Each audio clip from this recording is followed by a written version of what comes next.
Before we start, let me hear a loud salawat ala Muhammad wa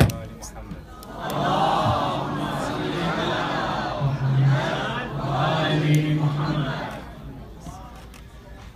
سادتي يا حضرات ارفعوا أصواتكم بالصلوات.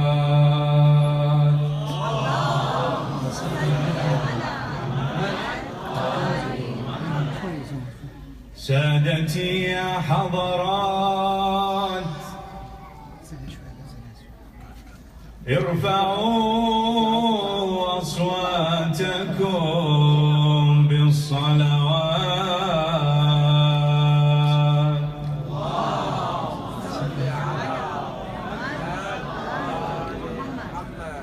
وابشروا باسم النبي المصطفى حجة الله إمام الكائنات.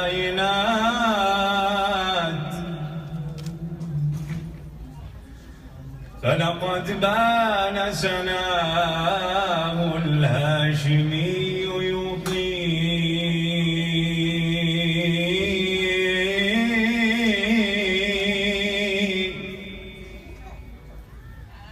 فلقد بان سناه الهاشمي يضيء الحق رغم الظلمات.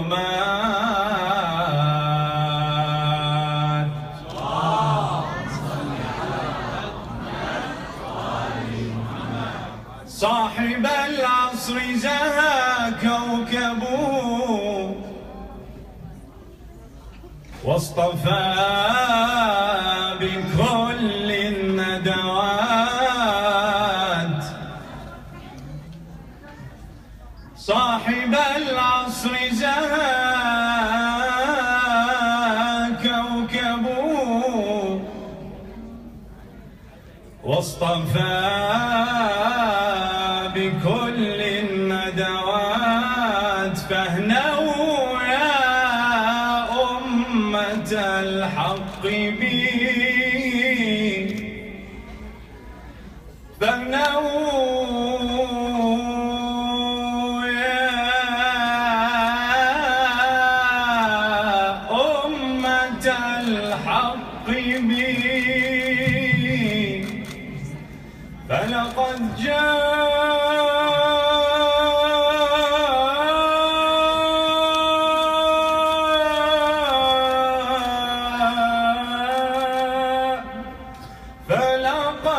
جاء بكل البركات.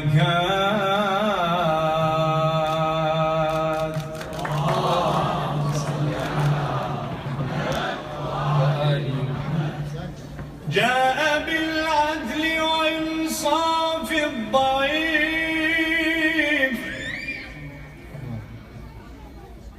جاء بالخير وكشف الكربات.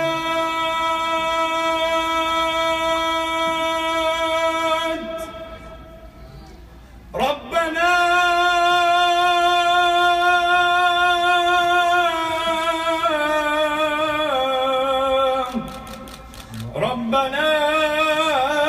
يا ربنا عنه فرج يا مجيب الدعوات.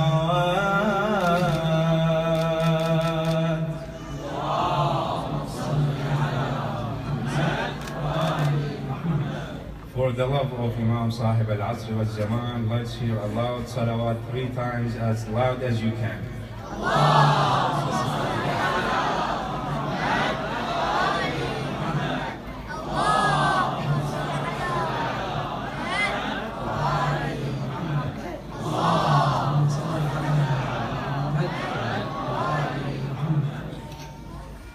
بدر الدجى قد لاح بالآفاق،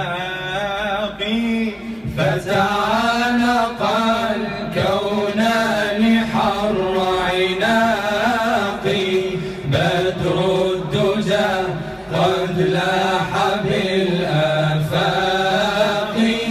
فتعانق الكونان حر عناقي قد لاح بالآفاق فتعانق الكونان حر عناقي بدر الدجى قد لاح بالآفاق فتعانق الكونان حر عناقي وجه كأن الشمس فيه تكونت والخلد بستان لدى الأحداق طافت بخديه الكواكب بهجة لتناغم الأشواق بالأشواق بدر الدجى قد لاح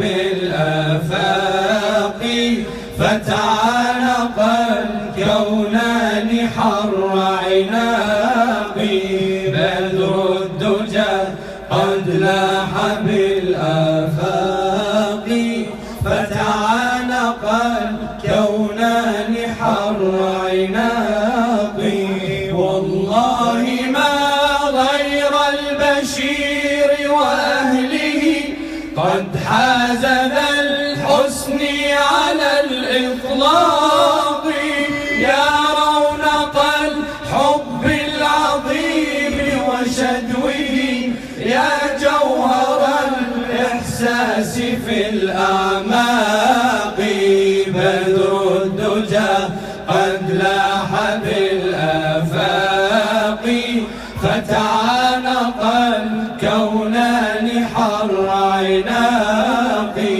بدر الدجى قد لاح بالآفاق فتعانق الكونان حر عناقي أنت المنى والعمر فيك صبابة ولك العهود تخط بالأعناق يا كل أشعاري وثورة ريشتي يا لوحة تتويج في أوراقي بدر الدجى قد لاح بالآفاق فتعانق الكونان حر عناقي بدر الدجى قد لاح بالآفاق فتعانق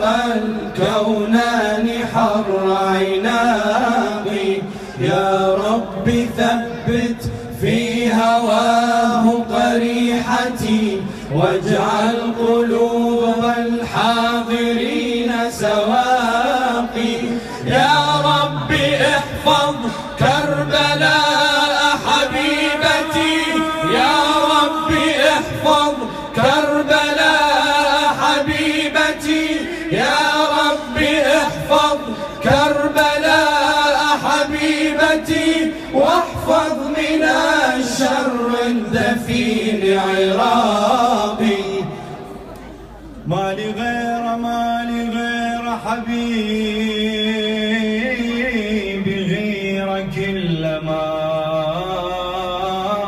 لي غيره ما لي غير حبيبي غيرك إلا غير ما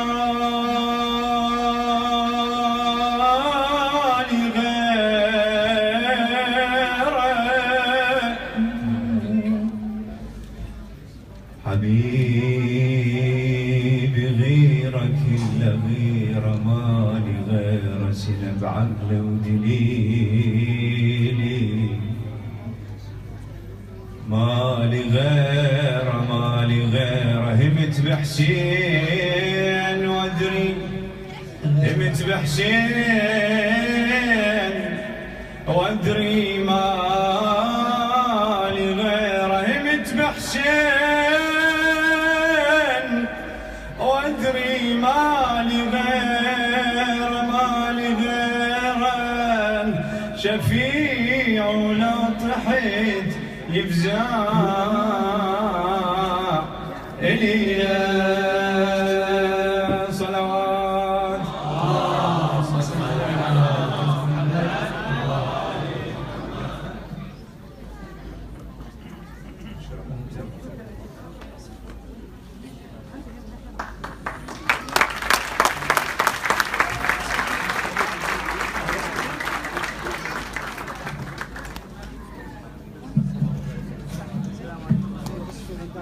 Wow, thank you for that beautiful recitation. Can we give them another round of applause, please?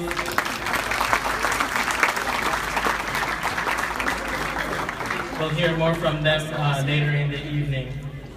For the next segment, we have a friendly competition between two teams that attend the IAC school. It's a friendly competition. The winning team gets $200. So you, the audience, will be the judges. They each have 5 minutes to present, and then we will vote, pick the winning team, and then they will get their money at the end. So please welcome Team 1 with a loud salawat.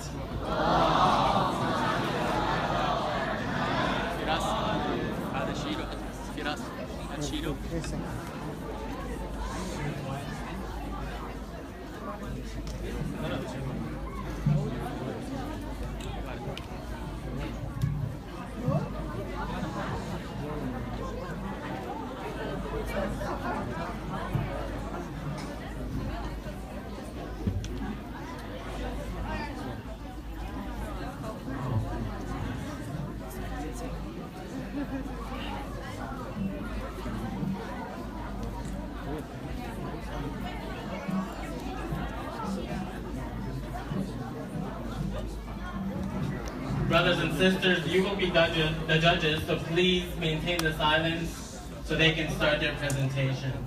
Thank you.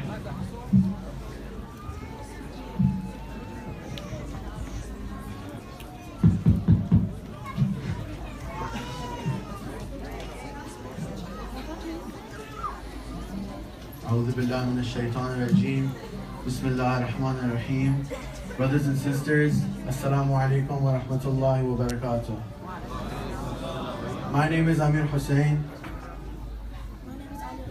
My name is Ali. My name is Ali Naqi. My name is Sulaiman. And today we would like to take some of your time to educate you all about the Imam of our time. May Allah hasten his reappearance. We're going to start off with a couple of facts about the Imam of our time. First is Imam Mahdi was born on the 15th of Sha'ban in Samarra. A second fact is Imam Mahdi's birth was kept a secret from the public.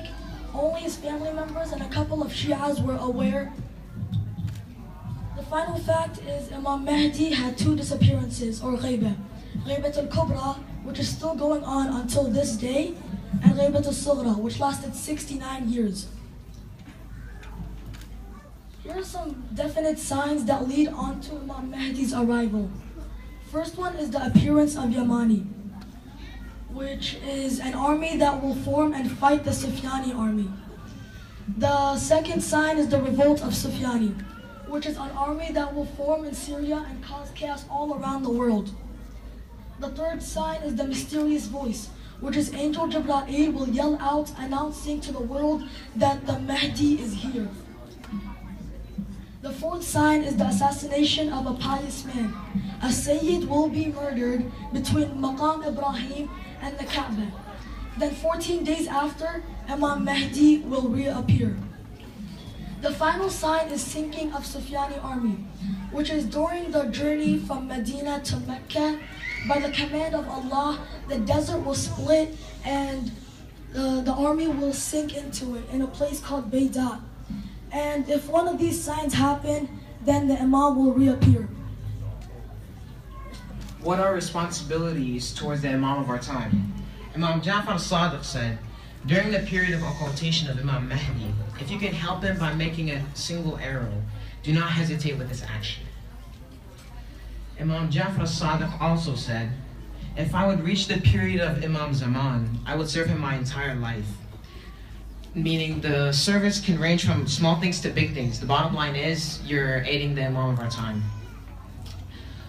Helping the Shias of Imam Mahdi. Imam Ali ibn Musa al-Ridha says, if one maintains relations with and helps any needy Shia, it is as if he has maintained relations and helped us. The Holy Prophet ﷺ says, if a person makes an effort to help his brother in faith with the intention to acquire the pleasure of Allah and for his betterment, it is as if he has served Allah for 1,000 years in this state that he has not committed a single sin, even for a blink of an eye.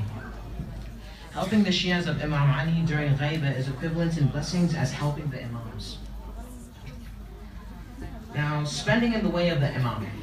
Imam Ja'far al-Sadiq said, no act is more liked by Allah than that of a believer who spends 1 dirham in the way of his Imam with sincerity.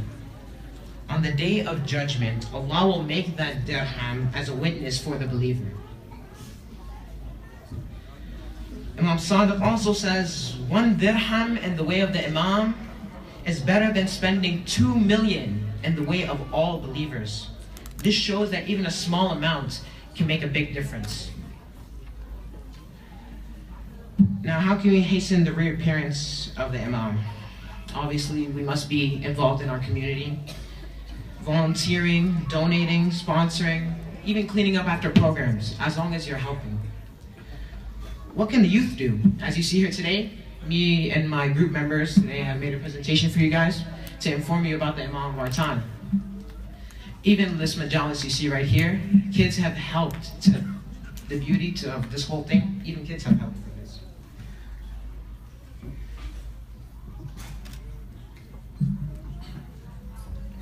The question we don't ask ourselves enough is that who is Imam Mahdi? Who is this person everyone is talking about? Who is this Messiah that the Holy Quran and the Bible are speaking of? What is so special about Imam Mahdi that everyone is talking about? He will be the one that ends chaos. He will be the one that ends all this negativity. He will end all this negativity in our lives and in the world. What will Imam Mahdi reappear with? Imam Mahdi will reappear with Prophet Isa or Jesus. Prophet Isa will pray behind Imam Mahdi, showing the allegiance between them. Imam Ali's sword. Imam Mahdi will reappear with the double-edged sword, the Dhul Faqar, Prophet Sulaiman's ring, Prophet Muhammad's turban, and the stone and staff of Prophet Musa.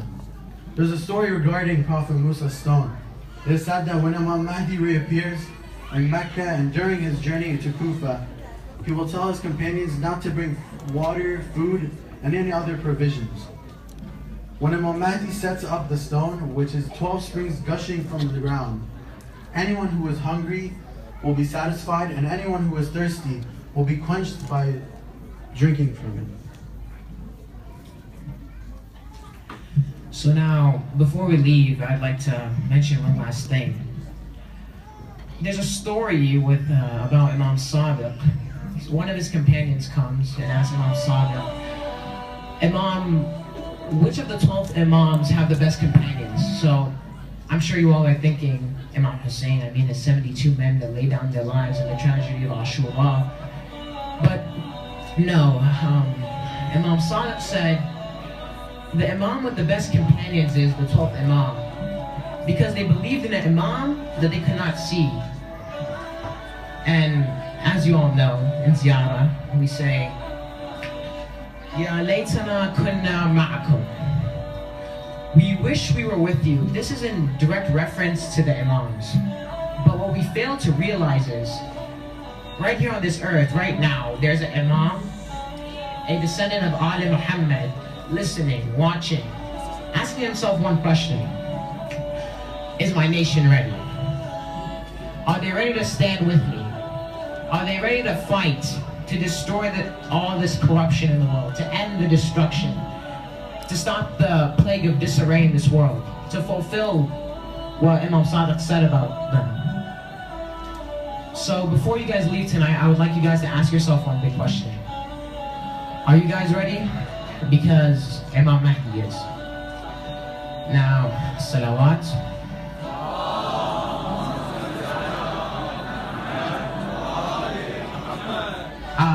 also like one salawat for Sulaiman, who has done an amazing job on this presentation?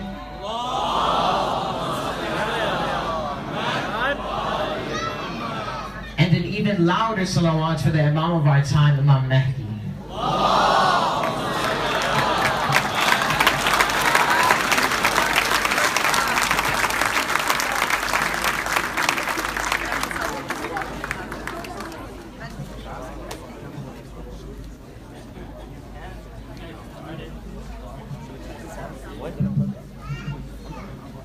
Thank you, Team 1. Can we have another round of applause for them, please? I got a special request from the ladies' side. Somebody from the ladies' side has told us to tell you guys to please stop talking. It's not from me, somebody from your own side. So if you see people around you talking, please tell them to either go outside to the other room or just maintain the silence for another hour, hour and a half. The sooner we finish, then the sooner you guys can talk. Another salawat for presentation of Team 2.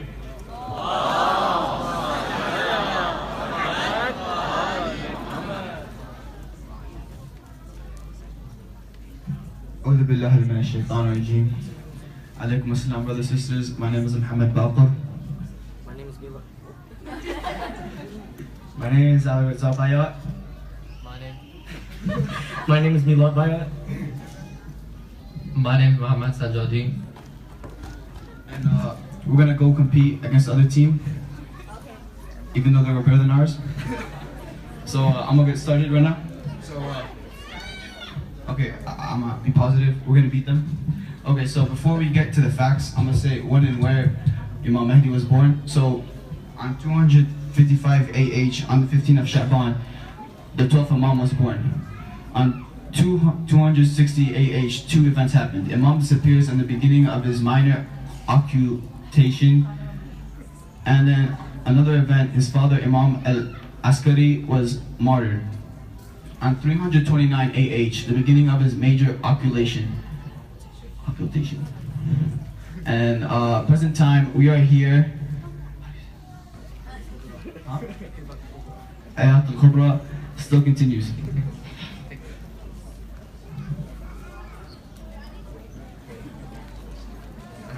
Facts about Imam Mahdi. His parents are Imam Askari and Lady Narjis. He is the 12th and current Imam of our time. He is the ultimate savior of mankind, and his birth was kept a secret due to the fact that the Abbasid caliphs put Imam Askari under house arrest. So therefore, Imam Askari had to keep Imam Mahdi a secret. There are 5 major signs for his reappearance. The first of the signs is the emergence of Sufyani. Followed that is the emergence of Yamani, and then the killing of Nasir Zakiya, the swallowing of Sufyani's army, and the call from the heavens.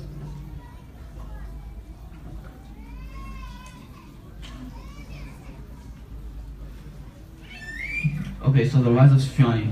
According to some narrations, Sufyani, one of the descendants of Abu Sufyan, will arise before Muhammad al-Mahdi's reappearance. He has been depicted. How do I say? What? Descendants. No, depicted as an outwardly devout man that will take care to remember Allah of all times. But in reality, he will be the most wicked man in the world. He will rise during the month of Rajab. In some narrations, the appearance of Yamani is mentioned as one of the certain signs of the 12th Imam's reappearance. According to Imam Bakr, Yamani is the closest to guidance, for he calls the people to join the Muhammad al-Mahdi. When he rises, the trading of weapons will be prohibited for every Muslim. When he rises, join him immediately, for his flag is the flag of guidance and the prosperity, and no Muslim shall oppose it. The killing of Nasir Zakiya. A pure soul, or Nasir Zakiya, is one of the descendants of the Prophet Muhammad. He will be murdered without any sin or crime. According to many narrations, he is the envoy of Muhammad al-Mahdi to Mecca before his reappearance. When he will arrive to Mecca and say his message, the people of Mecca will slam around him the Kaaba.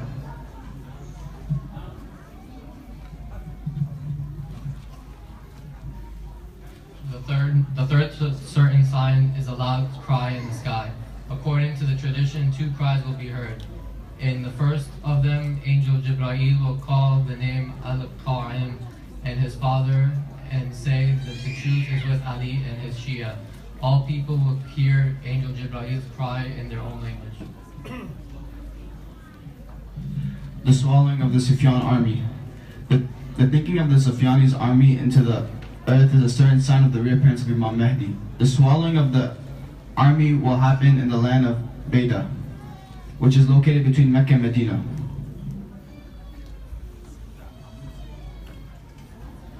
Imam Bakr said about Beda as soon as he arrives at the commander of the Sufyani army that the Mahdi has gone to Mecca. The chamber will send an army to find him, but they will not find him. The Sufyani army will reach Beda and be heard from above, and the desert will draw them into it.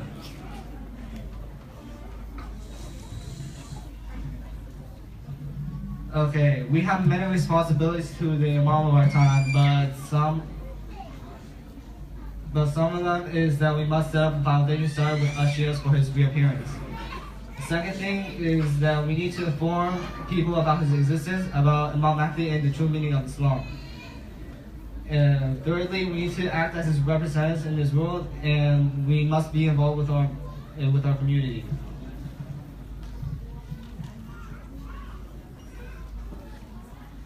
So this is a quote about Imam Mahdi. If our followers will be firm on their promises wholeheartedly, our meeting will not be delayed. Okay, we have a Q&A.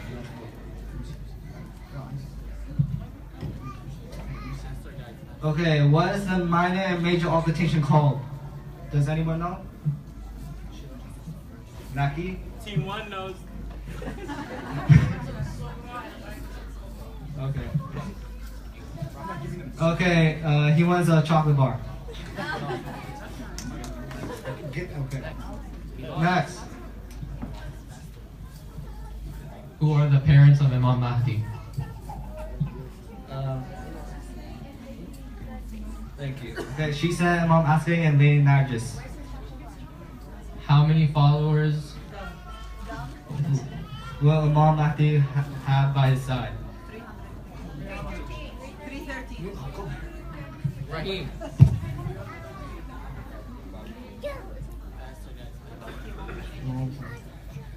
Okay, and this is our final message for you all. What have you done for the Imam of your time? Okay, one last salawat.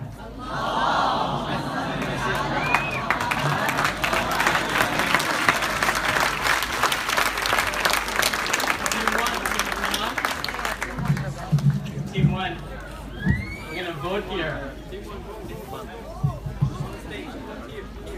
Wait, can I get my chocolate? You guys want to stay on this side? Who do you guys? I want you to raise your hands. Where's Team 1? Team 1? Voters for Team 1? Yeah.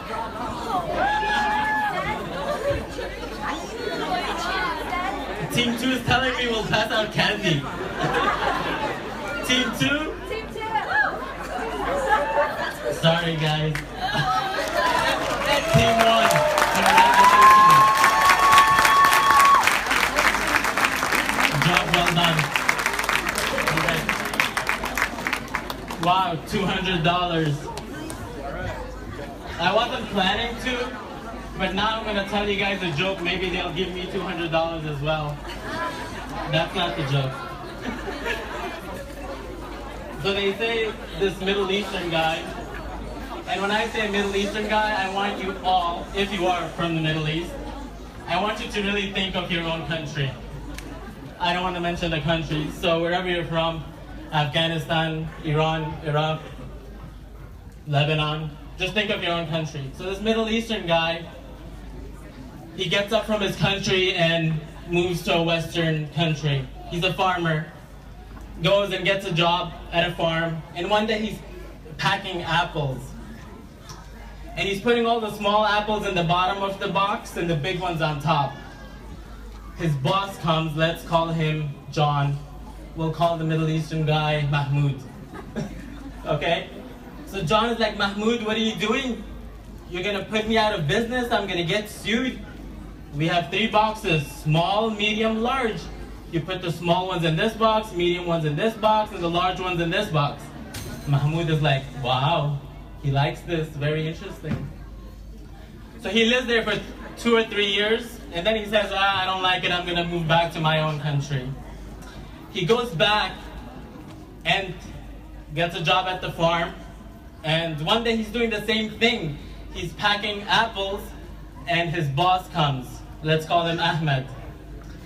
So he's doing the same thing, putting small, medium, large, and Ahmed is like, Mahmoud, what are you doing? You're gonna put me out of business? Who's gonna buy all these small apples? You gotta put the small ones in the bottom of the box and the big ones on top. Mahmoud is like, Ahmed, this is wrong. This is un-Islamic. You shouldn't be doing this. This is unethical. Ahmed is like, are you kidding me? Un-Islamic? This is as Islamic as it can get. As you know, even God and the Prophet would do the same thing. Mahmoud is like, what? You're telling me the Prophet would do the same thing? And Ahmed is like, definitely. As a matter of fact, go open the Quran. You have all the small short surahs in the back, and on top of them, all the big surahs. We're doing the same thing.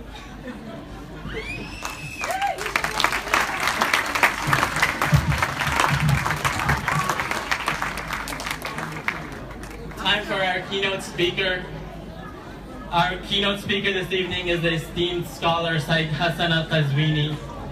Sayyid Hassan, thank you for accepting our invitation and being with us tonight on this special occasion. Sayyid Hassan doesn't need any introduction. He's a well-known scholar within and outside Shia circles in the West.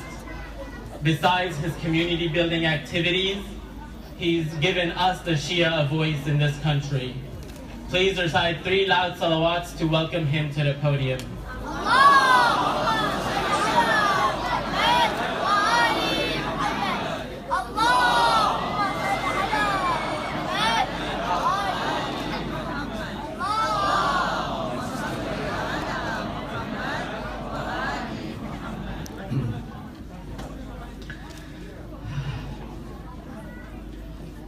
بسم الله الرحمن الرحيم. الحمد لله رب العالمين، والصلاة والسلام على أشرف الأنبياء والمرسلين، سيدنا ونبينا وحبيب قلوبنا العبد المؤيد والرسول المسدد المصطفى الأمجد حبيب إله العالمين أبي القاسم محمد. اللهم صل على محمد وعلى آله الطيبين الطاهرين المعصومين وصحبه الغر الميامين. The Honorable Ambassador of Iraq, respected ulama, my dear brothers and sisters, Assalamu alaikum wa rahmatullahi wa barakatuh. قال الله العظيم في محكم كتابه بسم الله الرحمن الرحيم ونريد أن نمن على الذين استضعفوا في الأرض ونجعلهم أئمة ونجعلهم الوارثين. I would like to offer my sincerest congratulations to all of you, my dear brothers and sisters, in this very beautiful and auspicious occasion, the birth of our beloved Imam, the 12th Imam of Ahlul Bayt, عليهم السلام, الامام المهدي عجل الله تعالى فرجه الشريف.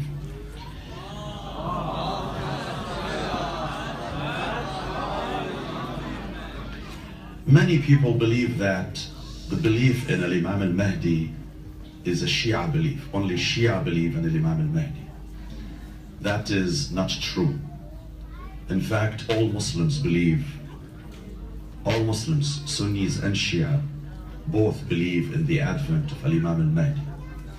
In fact, there are numerous ahadith that have been narrated by our Muslim brothers that exceeds almost 400 hadith. They have narrated from our Prophet sallallahu alaihi wasallam, in which he speaks about the advent of al-imam. If you go to the most respected Sunni book, it is called Sahih al-Bukhari. In Sahih al-Bukhari, there are several hadith that have been narrated from the Prophet, in which he speaks about our Imam alayhi salam. In one of them, the Prophet says, كيف بكم إذا نزل ابن مريم فيكم وإمامكم منكم? How do you feel, Muslims, when the son of Mary, Jesus, shall descend down among you? However, the leader is not him, it is from among you. And then all the interpreters of Al-Bukhari mention that when the Imam alayhi salam appears in Mecca, he will be joined by Jesus. Jesus will ask the Imam by pushing his right arm to lead the prayer. But the Imam alayhi salam asks Jesus to lead the prayer, and Jesus insists that it is the Imam who is going to lead the prayer, and ultimately Jesus will pray behind the Imam. Then the hadith goes on to say that فَإِذَا رَأَى النَّصَارَى ذَلِكَ, when the Christians see their own leader, Jesus, peace be upon him, praying behind al-Mahdi, most of them shall convert to Islam upon seeing Jesus joining the movement of al-Imam al-Mahdi. I would like to go one step further by saying that the belief in al-Imam al-Mahdi is not even confined within the Muslim community. If you research other faiths, Judaism, Christianity, they all believe in the concept of al-Mahdi, but through different terms. So for example, Jews believe in the return of the Messiah. Christians believe in the second return of Jesus, the second coming of Jesus. Basically, all those monotheistic religions speak about a figure who shall come in the end of the world to bring justice to this very troubled world. And we Muslims narrate hadith that all Muslims agree on, and the hadith from the Prophet says, لو لم يبق من الدنيا إلا يوم واحد لطول الله ذلك اليوم حتى يخرج رجل من أهل بيتي اسمه اسمي يملأ الأرض قسطا وعدلا بعدما ملئت ظلما وجورا. The Prophet says, he says that there shall be one day prior to the day of judgment, Allah shall prolong that day till a man from my own progeny, whose first name is same as mine, shall appear, and he shall bring peace and justice to this world after it has been filled with injustice and tyranny.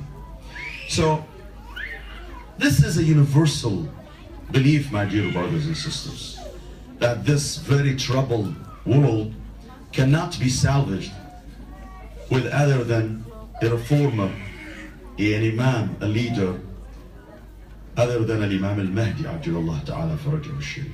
I would like to bring this to your attention, that in this time and age, in the 21st century, in the year 2017, when we believe that we humans have reached the highest level of sophistication in technology and medicine, in conquering the outer space, and even in military might, the United States of America spends over $600 billion on defense only. Almost $2 billion a day. Imagine a country size of Lebanon has its entire budget $4 billion a year. We in this country, we spend over $600 billion a year over defense. Basically, what we're trying to say or do is to bring security and peace to the world through our military might. But what is the result? The result is a failure after failure. A few hours ago, if you were watching CNN, the leader of North Korea defied the entire world by launching a new ballistic missile. And we see that the entire world is reeling over instability and civil wars. Take, for example, the Middle East, in Syria, in Iraq, in Afghanistan, in Yemen. The World Health Organization described the situation in Yemen as the worst humanitarian crisis in the world today. Over 6 million people have been displaced. Over 23 million people are facing starvation and famine in Yemen. This world, with all its capabilities and arms and sophistication, have not been able to put an end for the ongoing onslaught on human beings, on human lives, and on human rights. Over 500,000 people have been killed so far in the Syrian civil war. And if you go and research other areas, you will find out that there are thousands upon thousands of people being killed every year in this world that claims promoting human rights and human freedom. This shows that the reappearance of our Imam alayhi salam is inevitable, and he shall come out and he shall bring peace and justice. Now, my dear brothers and sisters, the question is, what does the belief in the return of the Imam bring to us? In other words, what does it mean to believe in the return of the Imam? There are 3 great lessons we can draw from the return of the Imam alayhi salam. The first one is hope. When we believe in the return of the Imam, my dear brothers and sisters, this brings so much hope to our hearts. It stops us from despair and from having no hope whatsoever in the future of the humanity. When we believe in the Imam al-Mahdi, Ajjallahu Farajah, we will be able to help millions of hopeless and helpless people to cope with their predicament and with their ongoing problems. So one thing the belief in Imam al-Mahdi brings to us, my dear brothers and sisters, is it brings a great hope. That we have a hope that one day, hopefully soon, we don't know when, but inshallah, hopefully soon, the Imam will appear and he will bring peace and justice to this very troubled world. The other thing, my dear brothers and sisters, is belief in the return of Imam al-Mahdi will make us a better Muslim. How? The Quran is very clear. Allah subhanahu wa ta'ala in the Quran says, وَقُلِ اعْمَلُوا فَسَيَرَى اللَّهُ عَمَلَكُمْ وَرَسُولُهُ وَالْمُؤْمِنُونَ. Say, perform, for Allah and His Messenger and the believers shall observe your deed. Now, who are the believers who shall observe our deed? They are referred to as our Imams alayhimus salam. And one of them is our Imam, Al-Imam al-Mahdi Ajjallahu Farajah. Whatever you and I do, the Imam is observing what we do. And he has a knowledge of what we do. Therefore, when I believe that the Imam is monitoring me, he knows what I'm doing, in addition to Allah subhanahu wa ta'ala, this will push me to be a better Muslim. because I hope tomorrow when he appears, I stand before him proudly. But if I know I'm doing something wrong, and I know if I see him tomorrow, he will know about my history and about my past, I will not have the face to meet him and talk to him.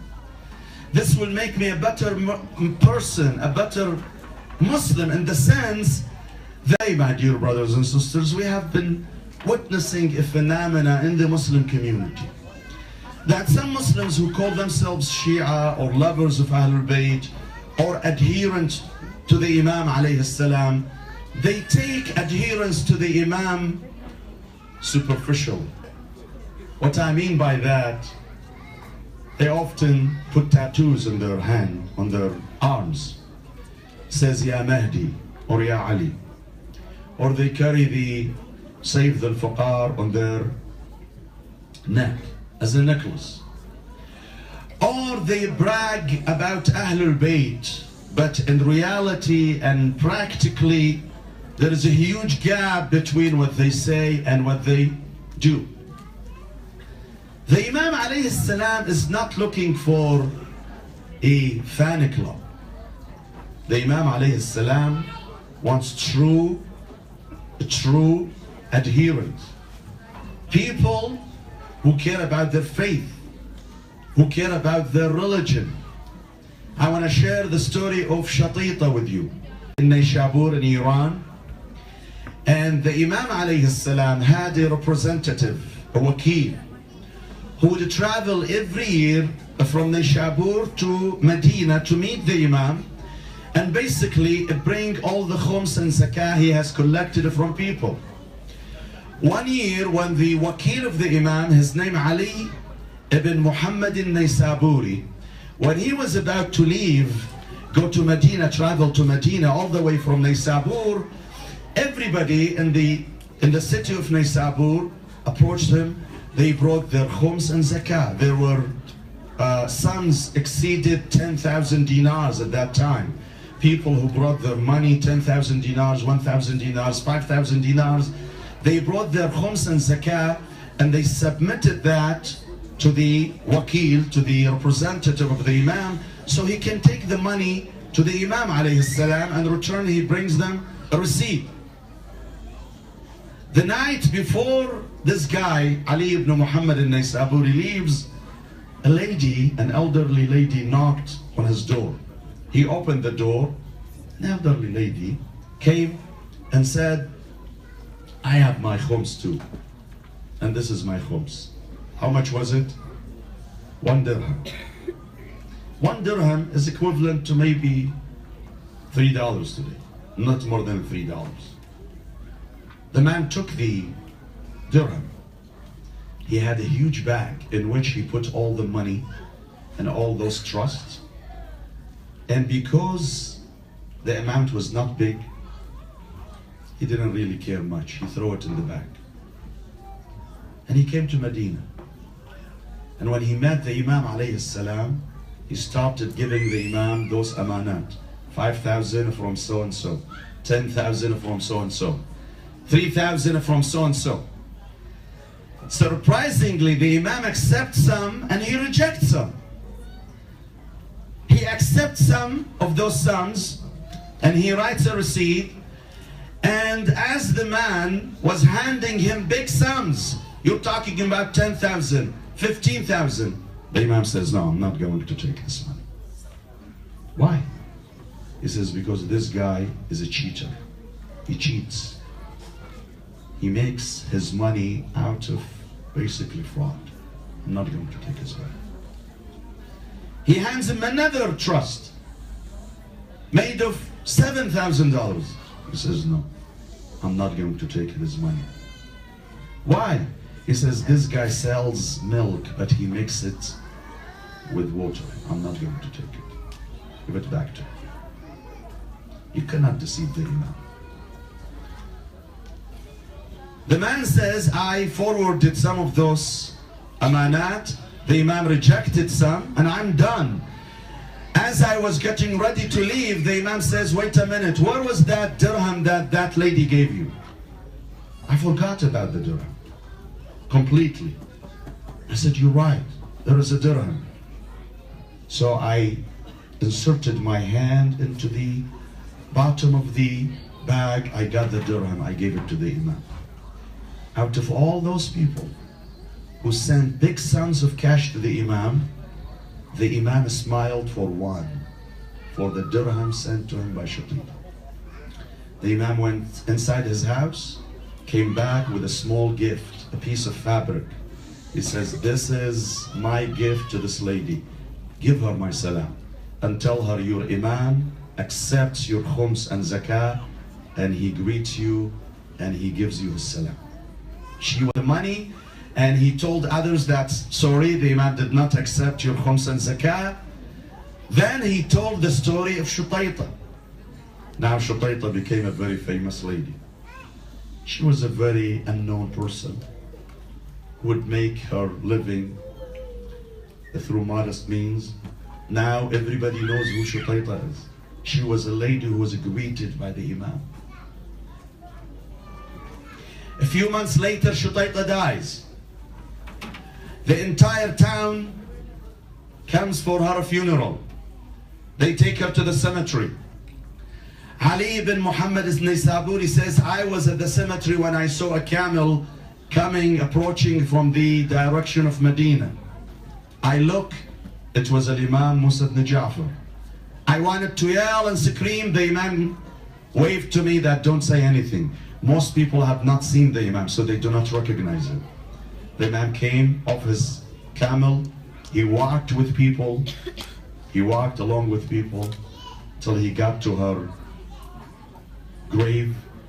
The Imam alayhi salam threw something into her grave. Ali ibn Hamza says, Ali ibn Muhammad says, I think it was the soil of Imam Hussein's grave. And then the Imam returned. As he was returning, I chased him. I went after him. I said to him, Ya ibn Rasulullah, it's amazing. You came all the way from Medina to participate in this lady's funeral? How about me? If I die, will you also come to my funeral? قال إن فعلتم وأحسنتم النية كما أحسنت هي حضرناكم أيضا. He says, if you become pious like her, yes, I will. You just need to be like her. The moral of the story, my dear brothers and sisters, that many of us talk about Al-Imam al-Mahdi, but are we really following the footsteps of Al-Imam al-Mahdi? If Al-Imam al-Mahdi appears today, will he be happy with my personal conduct? Will he be happy with my hijab? Will he be happy with me not being so persistent with my salah?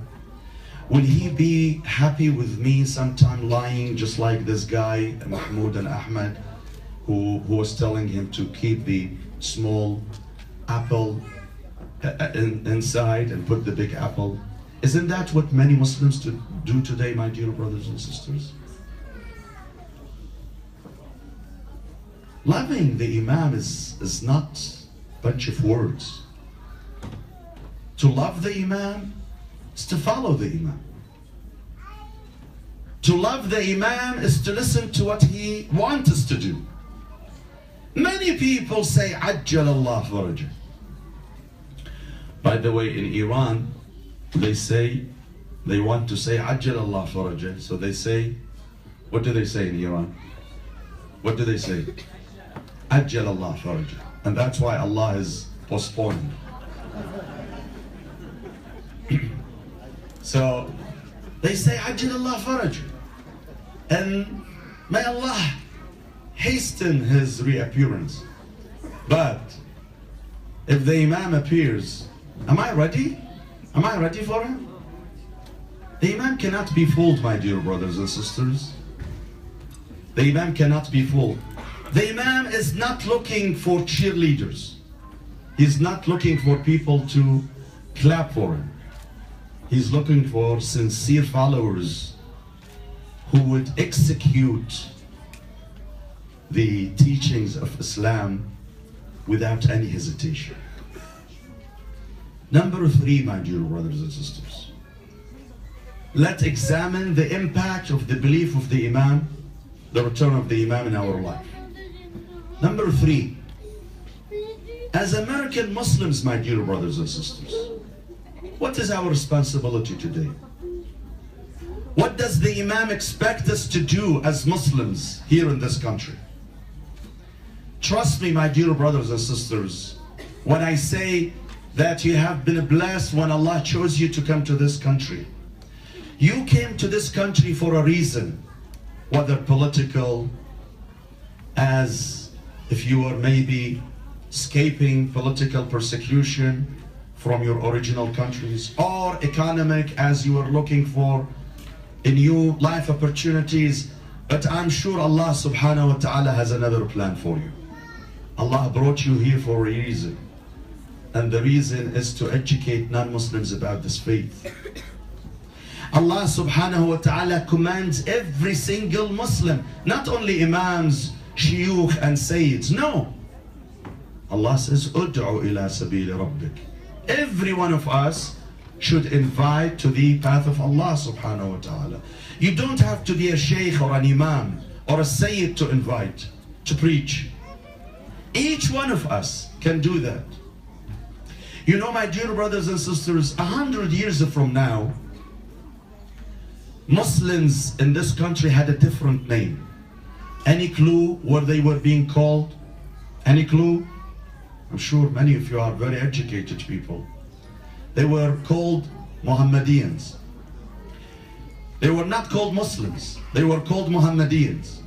Why they were called Muhammadiyans? Because simply there were not enough Muslims living in the United States. That's why they were called Muhammadiyans. Today we have 6 million Muslims. But what are Muslims being called? They are being called fanatics, extremists, terrorists. Why is that? Is it because there isn't enough Muslims? There are enough Muslims, but there isn't enough education. And who is to blame? Me. Blame me for it. Blame yourself for it. Remember, my dear brothers and sisters, we live in a very free society. No one can stop you to speak the truth. I remember in September 1999, I was invited to the White House at the time of former President Clinton. I was one of the few people who were allowed to speak. When I was given the chance to speak, I said, Mr. President, we Muslims enjoy life in America, but unfortunately there is so much stereotype against Muslims in this country. That was, remember, before 9/11. Go figure now. You know what he said? I tell you what he said, and you reflect on what President Clinton said in year 1999. He says, you Muslims have utmost freedom in this country.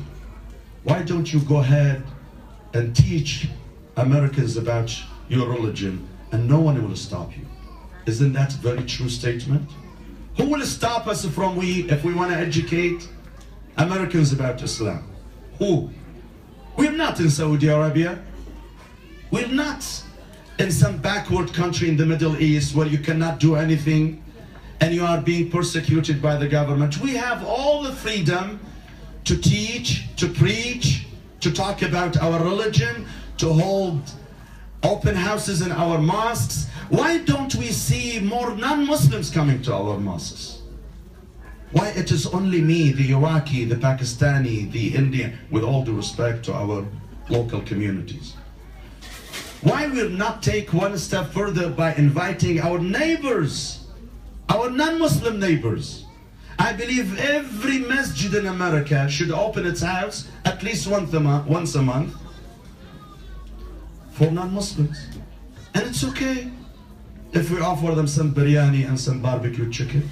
It's okay, let them come, enjoy our hospitality, and learn about our faith. My dear brothers and sisters, I want to share this story with you. Before moving to Michigan, I used to live in California for a couple of years. So I had rented an apartment in Los Angeles. Every couple of days, my door is knocked by someone. I open the door. They are basically Christian missionaries who are trying to teach them to preach to me. Basically, I would brush it off and don't welcome them. At that time, I was not really able fully to communicate. So one time I encountered a very stubborn couple, a man, a woman, who insisted they want to come in and talk to me, hoping that they can convert me to Mormon. They came in, they spent maybe 2 hours talking to me, trying and trying and trying. Of course, they failed. They were not able to convert me to Mormon. Imagine if I had converted to Mormon, I would have 5 wives by now. So they left. After 3 hours, 2 hours, they left. And as I'm looking from the window, they are heading to their car. I said to myself, my God, look how much guts these people have. How much audacity they have. They go from house to house, an apartment to an apartment. They spend countless of hours with people, with families, trying to solicit one follower. Do we Muslims do that? Do we have the mood, the courage, the audacity to do the same? Many of us, the minute he arrives in the United States, the first thing he does, he changes his name. Muhammad becomes Mike, Ali becomes Alex. As there is an inferior complex among some of us, that they are even afraid to identify with Islam. My dear brothers and sisters, our Imam alayhi salam expects us to do something. When you see the Imam alayhi salam, when he appears, most likely he will ask you, where you're coming from? You will answer, I'm coming from Washington, D.C., the capital of the United States. The Imam will ask you, what did you do there for me? What did you do for my religion? How many non-Muslims you have helped to convert to Islam? And by the way, my dear brothers and sisters, many of us think, when I talk about helping people to convert or learn about Islam, they think I am asking you to go and take courses in the house and the seminar to be eloquent speakers. No, no. You don't have to preach in order for people to learn about your religion. All you need to do is to act. Act based on the principles of your faith. Al-Imam alayhi salam says, Kunu du'atan samitin. Invite to the religion of Islam while you're being silent, through your actions. Because as we always say, actions speak louder than words. When we demonstrate the Islamic akhlaq and character, honesty, trustworthiness. Remember, our Prophet was known before Islam, before he was sent as a prophet, with 2 great qualities. As-Sadiq al-Amin, the honest, the trustworthy. Al-Imam Ja'far al-Sadiq alayhi salam says, don't be fooled with how many times you see a man praying or fasting. That's not the measurement for piety.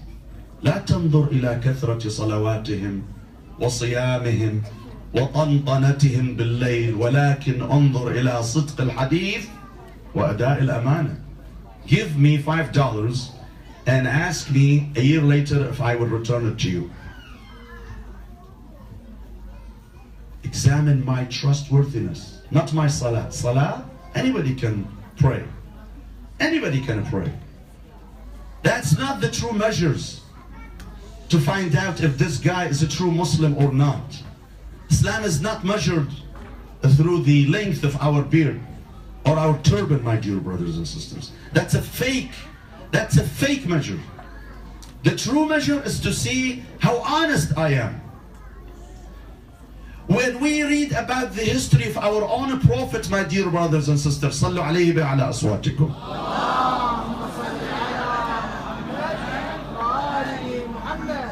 People used to gravitate to this man. Why? For what? The Quran tells you why. وَإِنَّكَ لَعَلَى خُلُقٍ عَظِيمٍ, for his humility, for his beautiful akhlaq. He was a great example for us as Muslims. In Mecca, when he was being attacked by his enemy, when his enemies were throwing lies about him and waging a psychological warfare against him, he never encountered them with evil at all. وَلَا تَسْتَوِي الْحَسَنَةُ وَلَا السَّيِّئَةُ ادْفَعْ بِالَّتِي هِيَ أَحْسَنُ. Do not repel evil with evil, rather repel evil with good. فَإِذَا الَّذِي بَيْنَكَ وَبَيْنَهُ عَدَاوَةٌ كَأَنَّهُ وَلِيٌّ حَمِيمٌ.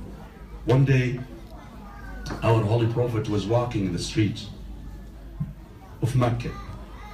And imagine, Mecca was very, very hostile against the Prophet. Very hostile. Very hostile. Everybody was against this man. Everybody. Even kids. Meccans had managed to turn even the kids against the Prophet. Elderly women.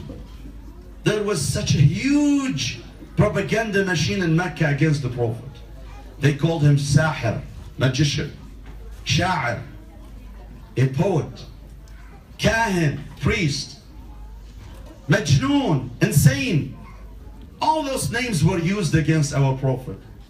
He was walking in the street of Medina, Mecca, I'm sorry, when he sees an elderly lady struggling to carry her load. She just purchased something from the market. She's going home. She's struggling to carry the load. He approached her. قال يا أمّا. How beautiful. He calls her mother. He doesn't know her. But this shows how much Islam respects elderly. He says, Ya Ummah, you want me to help you with carrying your load? She says, yes, I would really appreciate. The Prophet himself, not knowing the lady, and she doesn't know her, he carried her load all the way to her house. When she got to her house, she was so grateful to the Prophet. Of course, she doesn't know him. She doesn't recognize him. She kept on thanking him and thanking him and thanking him.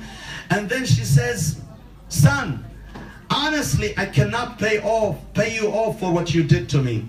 But I have one little tip to give you as my token of appreciation to you.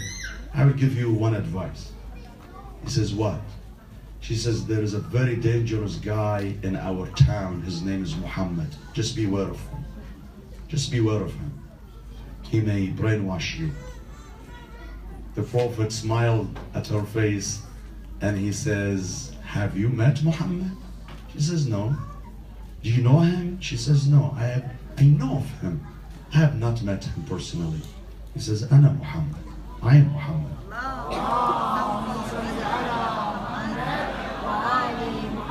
She said, Ashhadu an la ilaha illallah wa annaka Rasulullah.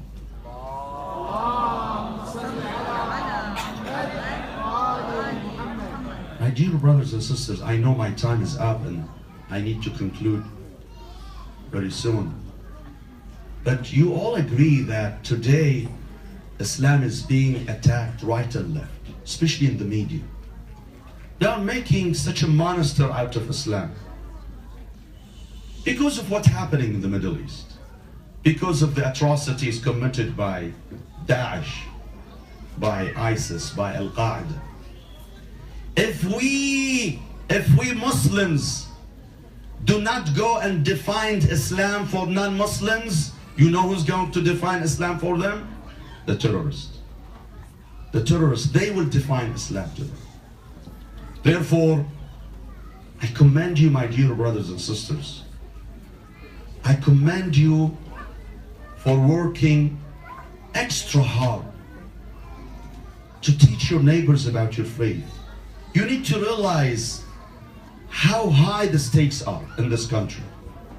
That we are being depicted by this Islamophobic campaign as fanatics, as extremists, as people who do not belong to this country, to this land, as people who lack loyalty. people who are not patriotic. This is something that you and I need to work on, my dear brothers and sisters. And we have a huge task to go. And we have a big responsibility to fulfill. We need to educate non-Muslims about the basics of our religion. Because Americans lack the basics about our faith. 62% of Americans have not met a Muslim individual in their life. 62%. Ultimately, when they have not met a Muslim, you know, they will underestimate us and they will have a different perception on our religion. Imam Ali ibn Abi Talib has a beautiful saying. He says, "An-nas a'da' ma jahilu." People are enemy to that which they don't know. When they don't know you and your faith, they will think you're a monster. But when we reach out, when we open our doors, our mosques, our homes, Ramadan is coming. Try to invite your non-Muslim friends over every night for iftar. Share the food iftar with them. Let them learn about your religion, my dear brothers and sisters. Let them see how great our religion is. When Imam Ali ibn Abi Talib alayhi salam speaks about non-Muslims, he does not use derogatory words. He says, "الناس صنفان إما أخ لك في الدين أو نظير لك في الخلق." People of two kinds. Either they are your brothers in faith, or they are your brothers in humanity. When the Quran speaks about human beings, what does the Quran say? Quran says, وَلَقَدْ كَرَّمْنَا. Who? Anyone memorizes the ayah? وَلَقَدْ كَرَّمْنَا Muslims, right? وَلَقَدْ كَرَّمْنَا Muslims, right? Right or no? No! The Quran did not say وَلَقَدْ كَرَّمْنَا الْمُسْلِمِينَ. Allah says وَلَقَدْ كَرَّمْنَا Bani Adam. All children of Adam, Muslims and non-Muslims, have been honored by Allah subhanahu wa ta'ala. Who am I to come and say, you know what? Go ahead and kill those non-Muslims. It is okay to kill those infidels, kuffar. This has been reflecting on our image, my dear brothers and sisters. Those terrorists unfortunately attempted to hijack our religion, and it is up to us to re-liberate our religion from them. My dear brothers and sisters, I would like to thank you one more time for being patient to listen to my presentation tonight. I would like to thank the brothers and sisters who put this beautiful event together and organize it. I also would like to remind you, my dear brothers and sisters, that this beautiful masjid, this beautiful center, Imam Ali Center, it's in desperate need of your help, your financial help. So please, as you are coming together to celebrate the birth of our Imam alayhi salam, also make sure that this beautiful place that has been a center of our gathering during Eid, during good days and bad days, and throughout the year, it is in need of your support and in need of your help. Thank you so much, my dear brothers and sisters. Wassalamu alaikum wa rahmatullahi wa barakatuh.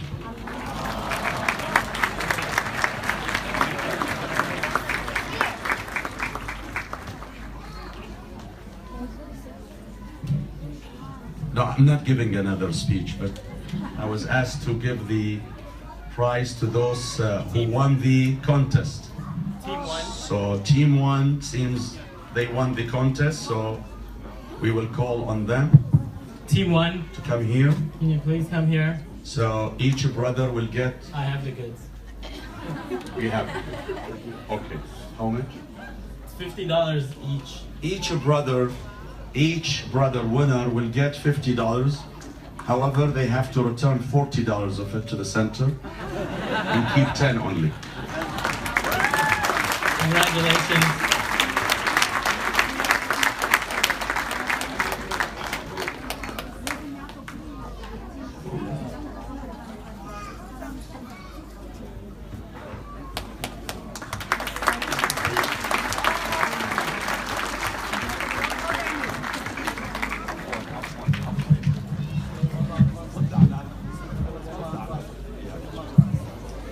you, Sayyid Hassan, for that amazing speech. Can you please recite a loud salawat so hopefully we can see him more often here?